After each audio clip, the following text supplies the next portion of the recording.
Shalom,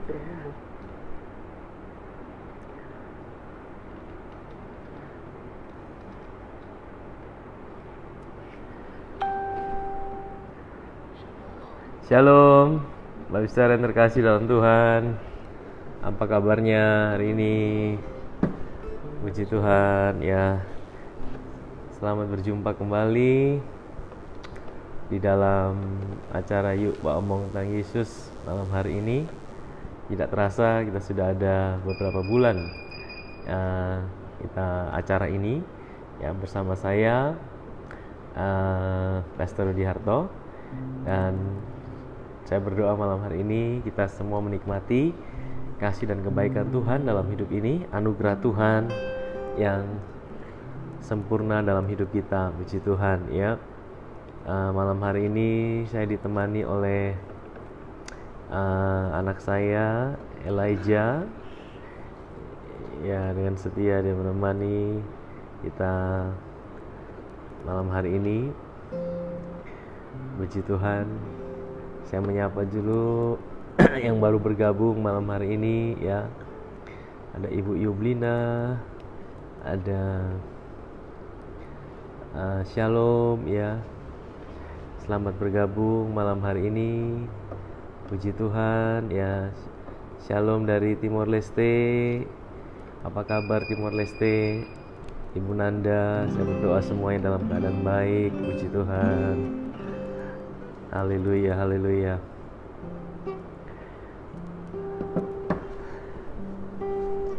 Malam hari ini saya mau ajak kita menyanyi satu lagu cepat ya. Lagu ini berkata bahwa kekuatan kita ketika kita ada di dalam hadirat Tuhan, ketika kita dekat dengan Tuhan.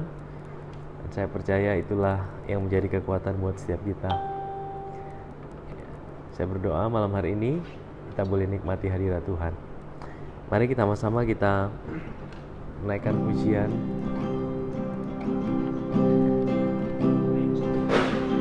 Ajarku berdiam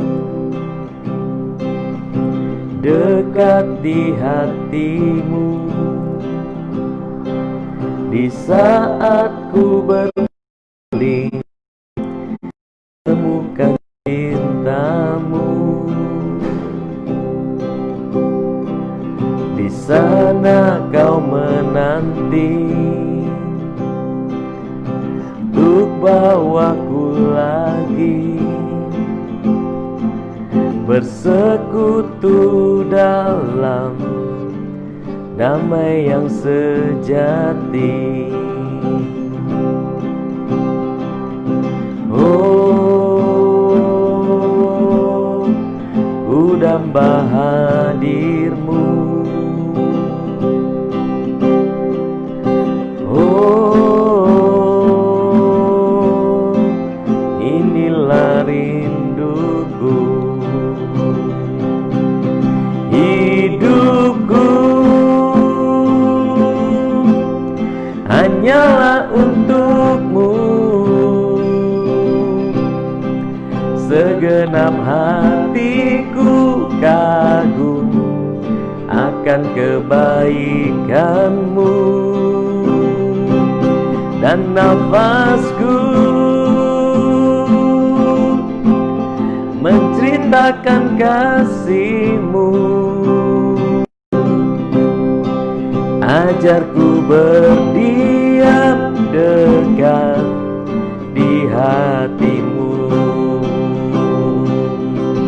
Ajarku berdiam, ajarku berdiam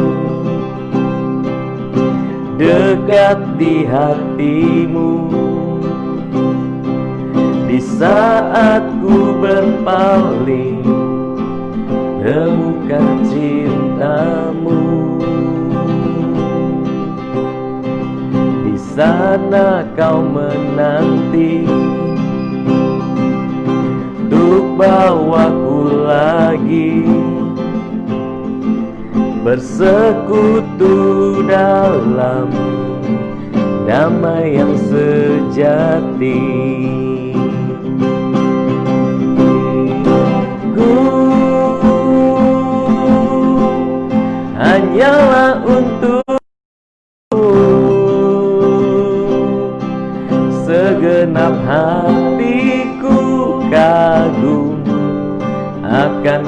kebaikan-Mu,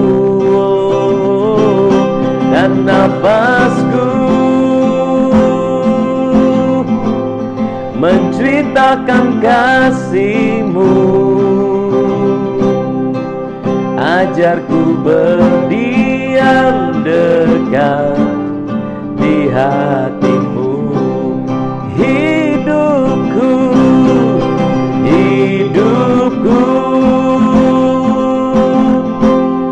hanyalah untuk-Mu.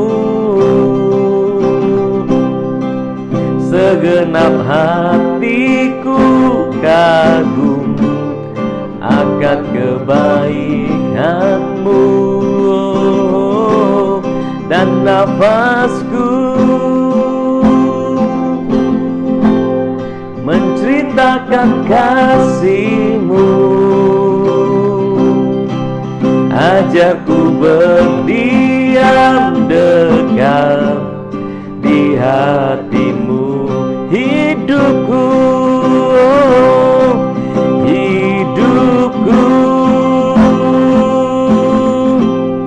hanyalah untuk-Mu.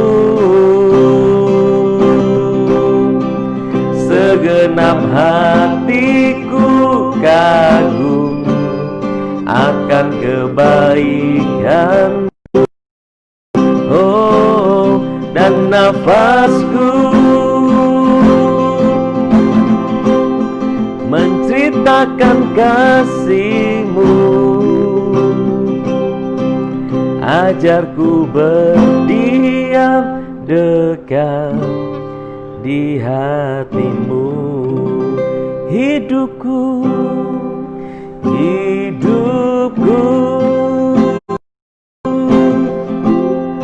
hanyalah untuk-Mu. Segenap hatiku kagum akan kebaikan-Mu,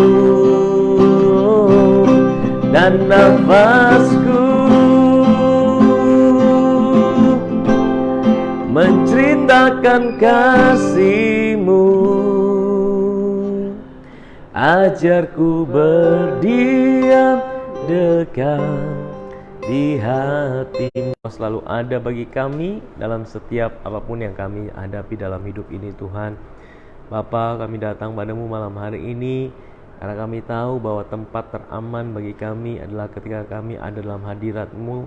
Kami boleh duduk di bawah kaki-Mu, Tuhan. Kami boleh menikmati Engkau. Kami boleh mengalami cinta-Mu yang tanpa syarat buat setiap kami, kasih-Mu yang tanpa batas buat setiap kami, kebaikan-Mu. Engkau mencintai kami.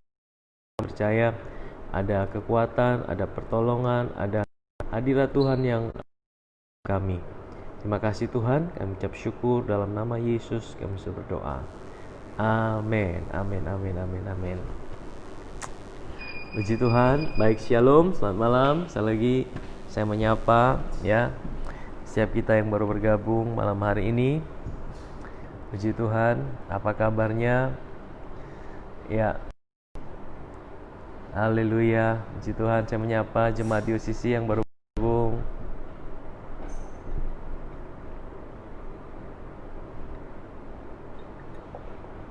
Ya, saya percaya kita semua malam hari ini ada dalam berkat dan perlindungan Tuhan, kasih setia Tuhan selalu menyertai kita. Puji Tuhan ya. Saya menyapa setiap kita yang ada di rumah. Apa kabarnya? Saya berdoa supaya segala yang terbaik boleh kita alami dalam hidup ini. Puji Tuhan. Nah, hari ini kita akan sama-sama melihat firman Tuhan ya. Kita masih dalam acara Yuk Bawa Tentang Yesus, dan kita hari-hari ini sedang bicara tentang pribadi Roh Kudus ya. Dan hari ini mau tentang karya Roh Kudus di dalam Roma pasal yang ke-8. Dan hari ini kita sudah sampai bagian yang ketiga ya, Roma pasal yang ke-8 bagian yang ketiga. Bapak Saudara kalau mau ikuti bisa lihat di Facebook saya ya. Bagi yang belum yang mau pertemanan dengan saya mungkin sudah penuh di dalam pertemanan saya, Bapak Ibu Saudara bisa bisa ikut di dalam fanpage saya, di dalam pertemanannya, di dalam fanpage bisa follow dan like, sehingga setiap kali nanti kita ada postingan, ada siaran yang akan kita sampaikan, Bapak Ibu Saudara dapat notifikasinya, ya. Dan juga bisa ikuti juga di dalam YouTube. Di situ ada khotbah-khotbah yang saya sudah posting beberapa, ada siaran ulang juga di situ. Baik, Bapak Ibu Saudara, saya menyapa ya kita semua yang baru bergabung, ya. Puji Tuhan, ada Pak Devi, selamat bergabung. Ada Ibu Naomi, selamat bergabung. Ada Rian, ya, selamat bergabung. Ada Hana, selamat bergabung. Puji Tuhan, ya. Nah, mari kita buka Roma pasal 8. Saya akan sharing santai saja. Roma pasal 8 ini adalah ditulis oleh Rasul Paulus pada jemaat di Roma, dan di dalam pasal yang ke-8 ini ada begitu banyak karya Roh Kudus, Saudara. Ya, karya Roh Kudus yang ditulis oleh Rasul Paulus, dan itu dimulai dari tidak ada lagi penghukuman bagi mereka yang ada di dalam Kristus Yesus. Sehingga apa, Saudara? Kalau kita mau Roh Kudus itu bekerja lebih dahsyat dan luar biasa dalam kehidupan kita, kita mesti tahu hari ini bahwa tidak lagi penghukuman bagi kita yang ada dalam Kristus Yesus. Kenapa tidak ada penghukuman? Bukan karena kita baik, bukan karena saya tidak pernah berbuat salah, bukan karena saudara mungkin tidak pernah gagal dalam hidup ini, tapi yang menjamin kita tidak ada penghukuman oleh karena penghukuman itu sudah ditanggung oleh Yesus tahun yang lalu di atas kayu salib.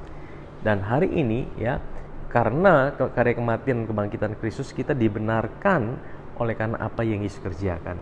Ya, puji Tuhan, ya. Nah, haleluya. Nah, saya akan melanjutkan bagian yang ketiga hari ini dari Roma pasal yang ke-8 ayat yang ke-31. Ya, kemarin kita belajar tentang ayat yang ke-26 sampai ayat 30. Dan hari ini saya akan ajak kita melihat dari ayat yang ke-31 sampai ayat yang ke-34, ya, ayat 31 sampai ayat yang ke-34. Firman Tuhan berkata demikian, Bapak Ibu Saudara. Ayat 31, sebab itu apakah yang akan kita katakan tentang semuanya itu? Semuanya itu apa, Bapak Ibu Saudara? Ya, semuanya itu apa? Semuanya itu semua yang kita alami di dalam hidup ini. Apa yang akan kita katakan terhadap semuanya itu? Apapun yang kita hadapi dalam hidup ini, ya, apapun yang kita jalani dalam hidup ini, ya, apapun yang sedang kita hadapi dalam hidup ini. Firman Tuhan bilang, jika Allah di pihak kita, siapakah yang akan melawan kita? Jika Allah di pihak kita, siapakah yang akan melawan? Nah, Bapak bicara, ini satu pernyataan yang sangat dahsyat, sangat luar biasa. Firman Tuhan berkata, jika Allah di pihak kita. Dalam bahasa Inggrisnya dikatakan, if God is for us. If God is for us. Bukan if God was for us. If God will be for us, ya. Kalau if God was for us, itu artinya Allah itu di pihak kita mungkin di masa lalu kita. If God will be for us, Allah itu akan ada di pihak kita pada masa depan kita. Tapi Tuhan selalu berkata present tense, jika Allah sekarang ada di pihak kita. Sekarang itu artinya dia bukan hanya sekarang, ya, tapi dalam segala keadaan kita. Nah, saudara tahu kapan itu Allah ada di pihak kita? Bukan hanya ketika Yesus naik ke atas kayu salib, saudara. Saya mau katakan sebuah kebenaran, bahwa Tuhan itu memang ada di pihak kita, bahkan sebelum dunia dijadikan. Tahukah saudara, ya, seringkali kita dalam pikiran kita seringkali mendapatkan gambaran yang salah tentang Tuhan. Kita pikir Tuhan itu adalah Tuhan yang, ya, kalau kita baik, dia baik. Tapi kalau kita gagal, dia adalah Tuhan yang siap menghukum kita. Ya, dia adalah Tuhan yang menuntut kita harus sempurna sama seperti dia. Itu dia adalah Tuhan yang kita harus mencari perkenanannya dalam hidup kita. Kita harus berusaha supaya Tuhan itu menyayangi kita. Kita harus lakukan sesuatu 5 langkah, 10 langkah supaya kasih Tuhan itu bertambah besar dalam hidup kita. Saudara, bukan seperti itu, saudara. Saya ingin kasih tahu sebuah kebenaran bahwa, ya, dalam kekekalan rancangan Tuhan itu cuma satu. rancangan Tuhan menjadikan segala ciptaannya, langit dan bumi, segala sesuatu ini, saudara, alam semesta dijadikan dengan satu tujuan, karena Tuhan itu mau jadi satu dengan saudara dan saya. If God is for us, kalau Tuhan itu ada di pihak kita. Kata jika itu bukan berarti sesuatu yang bisa tidak, bisa iya. Tidak, saudara. Sejak dunia dijadikan, belum dunia dijadikan, God is for us. Tuhan itu buat saudara dan saya. Saudara tahu, ini satu pernyataan yang dahsyat, yang tidak bisa dibandingkan dengan apapun juga. Kalau hari ini, saudara, ya, Presiden Jokowi berkata bahwa aku ada di pihakmu. Aku ada di pihakmu. Apapun juga yang kau alami, aku ada di pihakmu. Saudara, kita akan merasa aman, kita akan merasa tenang. Tapi hari ini saya mau bilang sama kita, Tuhan, pencipta langit dan bumi, Dia yang punya segala sesuatu, Dia yang berkuasa lakukan segala sesuatu, Dia ada di pihak saudara dan saya. Dia ada untuk saudara dan saya.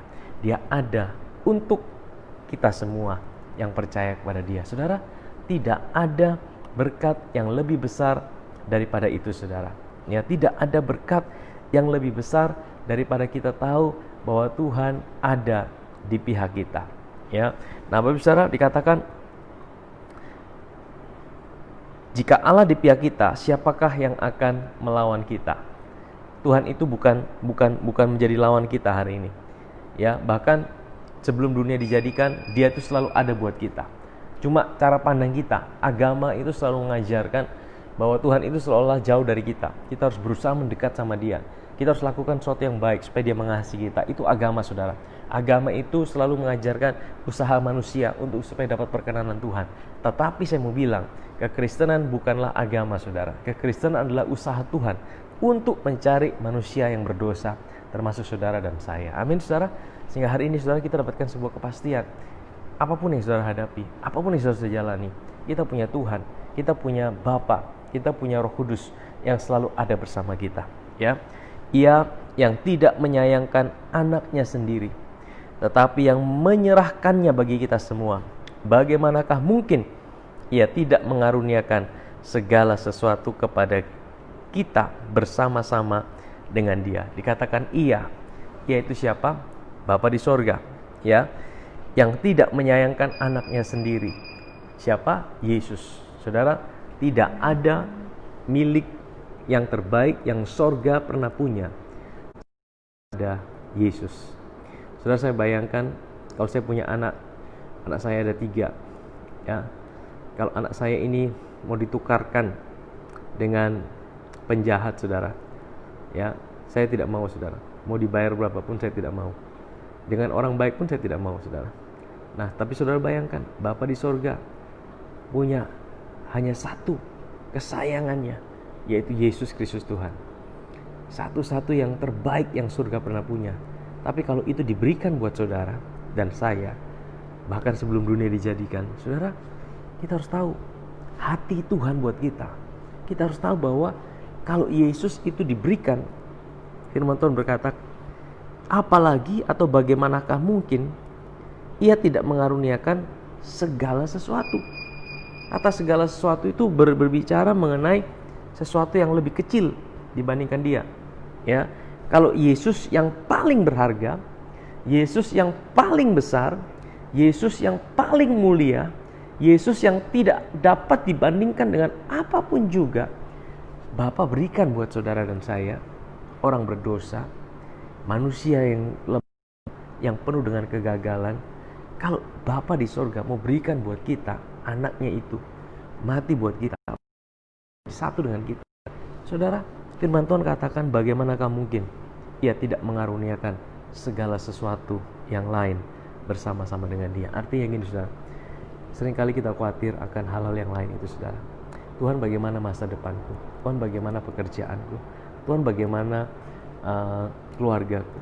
Saudara, kalau kita bilang, ya, Tuhan tidak akan tolong pekerjaanku, Tuhan tidak akan tolong masa depanku, Tuhan tidak akan tolong keluargaku, Tuhan tidak akan tolong situasiku, berarti kita sedang menaruh, ya, keluarga kita itu seolah-olah lebih mahal, lebih besar nilainya daripada Yesus, saudara. Saya mau katakan bahwa tidak ada tidak ada yang lebih besar nilainya dibandingkan Yesus Kristus Tuhan yang dikorbankan buat kita. Saya ingin kita merasakan kalau Bapa di sorga hari ini, Dia sudah berikan Yesus buat saudara dan saya, maka tidak ada alasan Dia menahan-nahan segala sesuatu. Tidak ada alasan Dia tidak berikan segala sesuatu yang lain kepada kita bersama-sama dengan Dia. Ya, Yesus pernah bilang gini, saudara, kalau manusia, Bapa di bumi saja, anaknya minta roti tidak mungkin dikasih ular. Ya, anaknya minta telur tidak mungkin dikasih kalajengking. Apalagi Bapa kita di sorga. Kalau kita datang pada Dia, kalau kita selalu merasakan Dia, kalau kita selalu menyadari Dia, saya percaya, ya, Bapa kita di sorga jauh lebih baik. Bapa kita di sorga, Dia tahu segala apa yang kita perlukan dalam hidup ini. Amin, saudara. Dan ini membuat kita ada dalam sebuah kepastian bahwa tidak ada satupun dalam hidup ini yang Tuhan tidak tahu. Tidak ada satupun dalam hidup ini yang Tuhan tidak peduli dalam hidup kita. Tidak ada satupun dalam hidup ini yang Tuhan tidak mengerti. Tuhan tidak tahu apa yang kita butuhkan dalam hidup ini. Ayat 33. Jadi gini, saudara, waktu kita terima Yesus, ya, waktu kita terima Yesus, kata bersama-sama dengan Dia, artinya begini, waktu kita lahir baru, roh kita lahir baru bersama-sama dengan kelahiran baru. Jadi oleh karena kita percaya kepada karya Kristus, roh kita ini dilahir barukan oleh Roh Kudus. Kita menjadi satu dengan Dia, kita menjadi ciptaan yang baru. Roh kita itu sempurna sama seperti Kristus. Ya, disitulah identitas kita. Nah, disitulah Tuhan itu sudah mengaruniakan segala berkat rohani yang ada dalam sorga. Jadi seringkali kenapa kita tidak mengalaminya? Kenapa tidak kita menikmatinya? Karena seringkali kita tidak mempercayai, kita seringkali tidak menyadarinya. Seringkali kita merasa bahwa Tuhan itu ya belum melakukan buat saya. Dia masih menahan-nahan sebagian, Dia masih menahan-nahan kebaikannya dalam hidup saya. Kalau Yesus saja Dia berikan dalam hidup kita, apalagi yang lain, Bapak Ibu Saudara. Amin, saudara. Nah, yang akan menggugat orang-orang pilihan Allah, ya, menggugat ini di dalam bahasa Inggrisnya who shall bring a charge, atau siapakah yang akan menghukum mereka, ya, akan mendakwa mereka. Menggugat itu artinya mendakwa, ya. Siapakah yang akan menggugat atau mendakwa orang-orang pilihan Allah? Apakah Allah yang membenarkan mereka? Siapakah yang akan menghukum mereka? Ya, apakah Kristus Yesus? Nah, saudara, dalam pikiran kita, saya ingin bawa kita melihat, ya, bagaimana cara pandang kita terhadap Tuhan hari ini. Seringkali cara pandang kita terhadap Tuhan, ya, kita berpikir bahwa Tuhan itu adalah Tuhan yang menghukum kita. Tadi di awal saya bilang, bagaimana cara pandang kita? Bahkan setelah kita jadi orang Kristen pun, saya pun dulu berpikir seperti itu. Waduh, Tuhan ini ada untuk cari saya punya kesalahan, untuk mendakwa saya. Kalau saya gagal, untuk menghukum saya. Ya, saya tidak boleh gagal. Saya harus berusaha terus sempurna. Saya harus terus berusaha untuk tidak boleh gagal, tidak boleh ada kesalahan sedikit pun. Saudara, kalau kita selalu merasa Tuhan seperti itu bukan dari Tuhan, ya. Siapakah yang akan menggugat orang-orang pilihan Allah? Allah tidak pernah menggugat, Allah tidak pernah mendakwa. Ya, Tuhan datang bukan untuk menghukum. Firman Tuhan berkata, Yohanes 3:16, karena begitu besar kasih Allah akan dunia ini, sehingga Ia berikan anaknya yang tunggal. Barang siapa yang percaya kepada Dia tidak binasa, melainkan beroleh hidup yang kekal. Ya, Dia datang bukan untuk menghukum, tapi untuk memulihkan, menyelamatkan, saudara. Nah, kalau ada yang mendakwa kita, itu siapa? Itu adalah iblis. Ya, itu adalah setan. Itu adalah iblis yang memakai situasi keadaan, dia tipu pikiran kita. Saudara ingat kisah Ayub? Kisah Ayub itu, iblis sebagai anak-anak Allah, ya, pada waktu itu mereka bisa naik turun surga. Karena apa? Karena waktu manusia jatuh dalam dosa, ya, posisi manusia itu direbut sama iblis, sehingga iblis bisa naik turun surga. Ingat, iblis itu adalah malaikat yang jatuh, tapi dia bisa naik turun surga menghadap Allah. Satu kali dia bilang sama Tuhan, ya, Tuhan kan bilang, lihatlah hambaku Ayub, dia saleh, dia tidak bercacat, dia tidak bercela. Nah, kemudian iblis bilang, iya, engkau kan kasih berkat dia, lindungi dia, ya pasti dia bisa taat. Angkat coba perlindungannya. Saudara, dia bisa dakwa. Dia bisa gugat ya Ayub di hadapan Allah. Saudara, iblis selalu menggugat, selalu mendakwa. Tetapi kita tidak sama dengan Ayub hari ini. Karena apa? Saya mau kasih sebuah kabar baik. Jangan pernah bandingkan diri kita dengan Ayub. Ayub pada waktu itu, dia tidak punya seorang pengantara yang berdiri di hadapan dia dengan Allah, sehingga iblis itu bisa gugat dia di hadapan Allah. Tapi saya mau bilang sebuah kebenaran hari ini, 2000 tahun yang lalu, oleh karena Yesus sudah mati dan bangkit, dia bawa darahnya, dia naik ke sorga, dia sucikan apa yang ada di dalam sorga, yaitu apa? Dia usir iblis, dari sorga, sehingga hari ini iblis tidak punya akses untuk mendakwa saudara di hadapan Tuhan yang ada di sorga, karena dia sudah diusir dari sorga. Tapi hari ini dia masih bisa dakwa saudara dan saya di mana? Di pikiran kita. Makanya pikiran kita ini medan pertempuran yang paling berat. Saudara, dia akan berusaha buat kita meragukan, buat kita merasakan bahwa Tuhan adalah Tuhan yang selalu menghukum kita, mendakwa kita. Tuhan adalah Tuhan yang siap melemparkan kita ke api neraka. Tuhan adalah Tuhan yang siap menghukum kita dengan penghukuman. Saudara, itu bukan berita Injil, saudara. Saya mau kasih tahu sebuah kabar baik hari ini. Itu bukan berita Injil, saudara. Apalagi di tengah-tengah situasi seperti ini. Saya mau kasih ingat kabar baik bahwa Tuhan, God is for us. Tuhan itu ada buat kita. Tuhan itu ada buat saudara dan saya. Dia tidak pernah tinggalkan kita. Apapun situasi dan keadaan kita, dia tidak pernah biarkan kita sendirian. Hari ini, saudara, ya, iblis tidak punya akses mendakwa kita di hadapan Bapa di sorga. Tapi dia bisa tipu kita.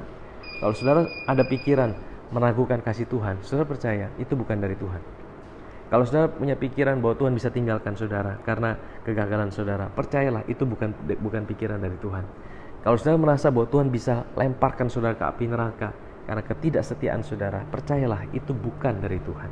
Itu pikiran dari neraka, itu pikiran dari iblis. Saya mau bilang sebuah kabar baik. Oleh karena apa yang Yesus kerjakan 2000 tahun yang lalu, Tuhan memberikan kita sebuah pijakan, kepastian, pondasi yang kuat bahwa dia tidak pernah tinggalkan kita. Dia tidak pernah biarkan kita berjalan sendirian apapun situasi dan kondisi kita. Amin, saudara. Nah, saya mau bilang gini, firman Tuhan bilang gini, siapakah yang akan menggugat orang-orang pilihan Allah? Apakah Allah yang membenarkan mereka? Tidak, saudara. Siapakah yang akan menghukum mereka? Apakah Kristus Yesus yang telah mati, bahkan lebih lagi yang telah bangkit dan juga duduk sebelah kanan Allah, yang malah menjadi pembela buat kita? Paulus sedang mau ajarkan, ya, Roh Kudus itu dalam hidup kita untuk ingatkan kita bahwa Kristus hari ini ada di sorga menjadi pembela buat kita. Dia tidak menghukum kita, dia tidak lagi mendakwa kita, dia ada bersama kita. Amin, saudara.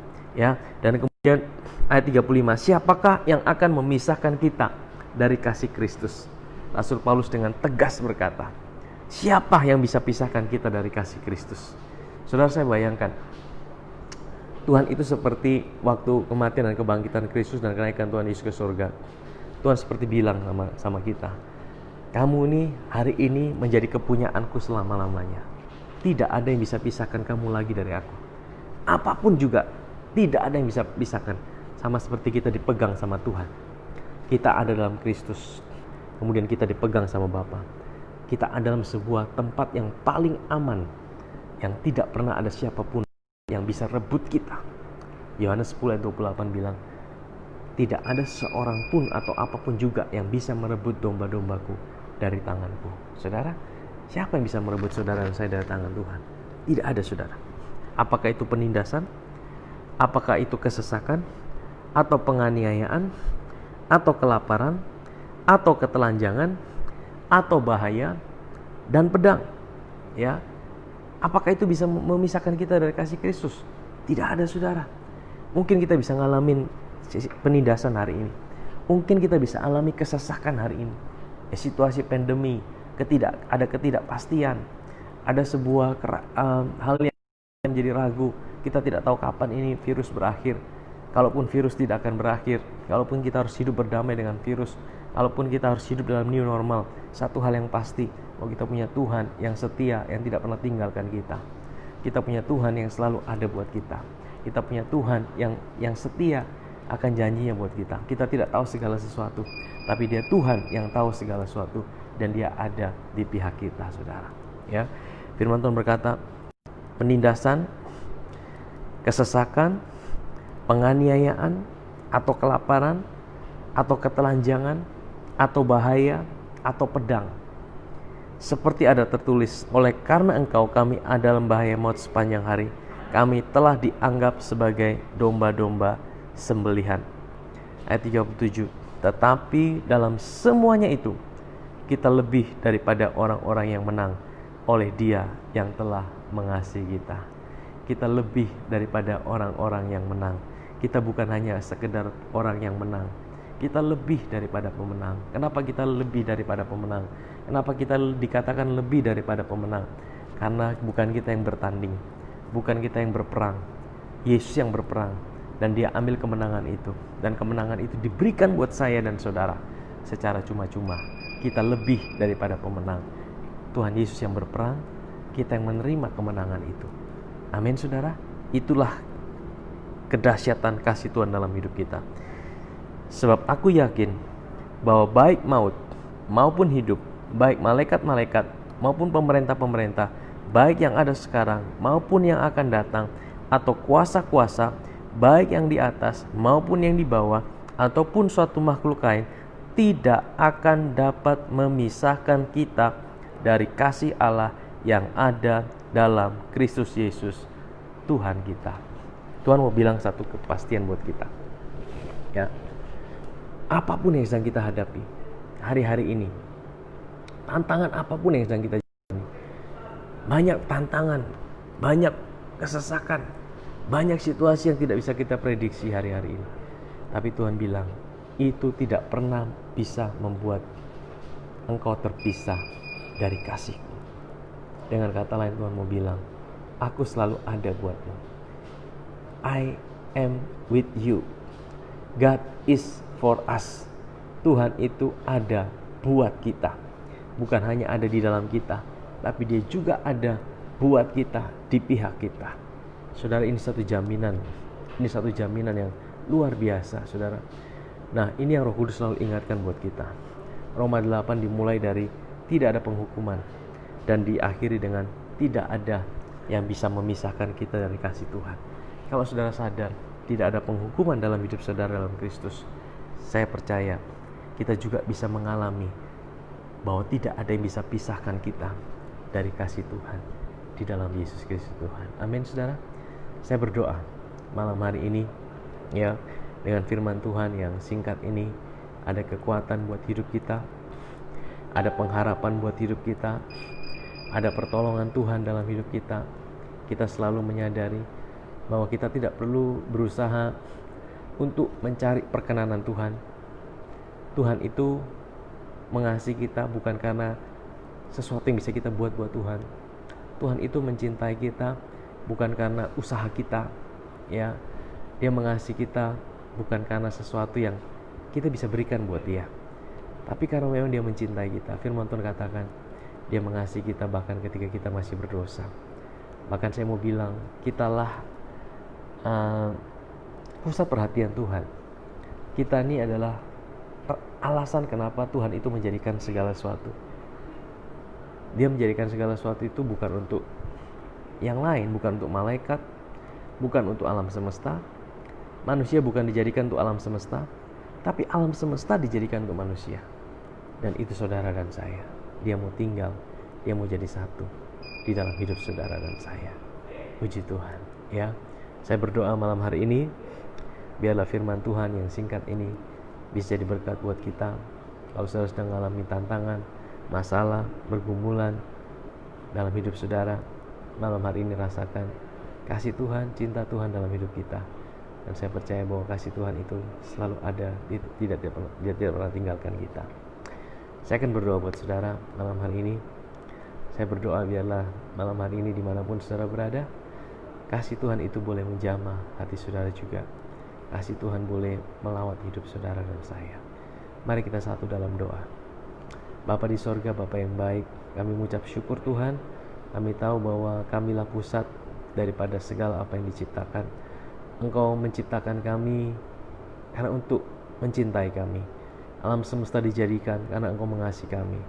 God is for us. Allah itu ada buat kami. Allah di pihak kami. Siapa yang dapat melawan kami? Kami mau berkatakan Tuhan bahwa tidak ada apapun juga yang bisa memisahkan kami dari Engkau. Bukan karena kami baik, bukan karena kami selalu setia, bukan karena kami tidak pernah gagal Tuhan, tapi karena kami punya Tuhan yang begitu mengasihi kami lebih dari segalanya. Tuhan yang mencintai kami, bahkan Engkau berkata bahwa kalau Yesus saja diberikan buat kami, apalagi yang lain. Kalau Yesus saja diberikan buat kami, apalagi cuma masalah dalam rumah tangga, apalagi cuma masalah dalam pekerjaan, apalagi kalau cuma masalah dalam hal-hal yang lain. Kami percaya Tuhan, berkat terbesar itu adalah hidupmu sendiri yang Kau berikan buat kami, dan itu tidak dapat dibandingkan dengan apapun juga Tuhan. Terima kasih Bapa, yang mengucap syukur. Aku berdoa buat setiap umat Tuhan malam hari ini yang mendengarkan, yang sama-sama merenungkan tentang kasih-Mu Tuhan. Malam hari ini kami ada sebuah kekuatan yang baru. Sebelum kami beristirahat malam hari ini, Tuhan, Engkau ada bersama kami. Malam hari ini Kau menjamah setiap kami. Yang sakit Tuhan sembuhkan, yang mengalami pergumulan Tuhan, Engkau jadi jalan keluar. Aku berdoa secara khusus Tuhan buat anak-anak-Mu Tuhan malam hari ini.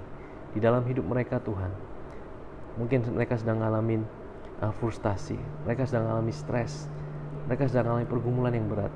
Aku tidak tahu apa yang sedang mereka alami Tuhan, tapi saat ini Tuhan, Engkau jamah hati mereka saat ini, dalam rumah tangga mereka, dalam pekerjaan mereka Tuhan, dalam situasi mereka yang sulit. Aku berdoa dalam nama Yesus, Roh Kudus, Engkau menjamah saat ini. Terima dengan iman, terima kasih-Nya, terima anugerah-Nya.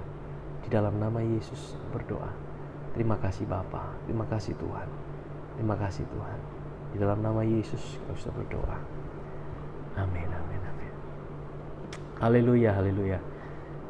Saya berdoa, saudara, saya tidak tahu apa yang saudara alami, tapi waktu tadi saya berdoa, saya rasakan ada orang-orang yang sedang nonton malam hari ini.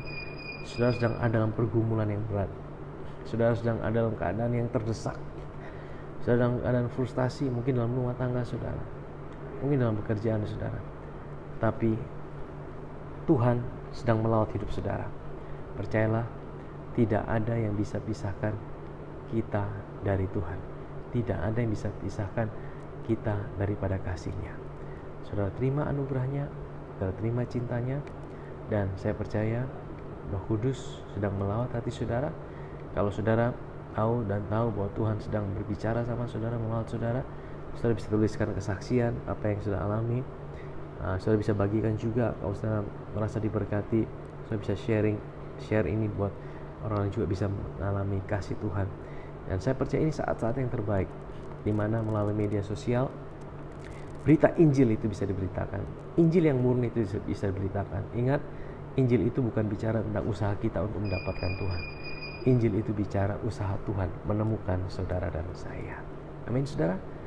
Saya percaya bahwa Tuhan ada bersama saudara dimanapun saudara berada malam hari ini. Tuhan memberkati kita. Shalom.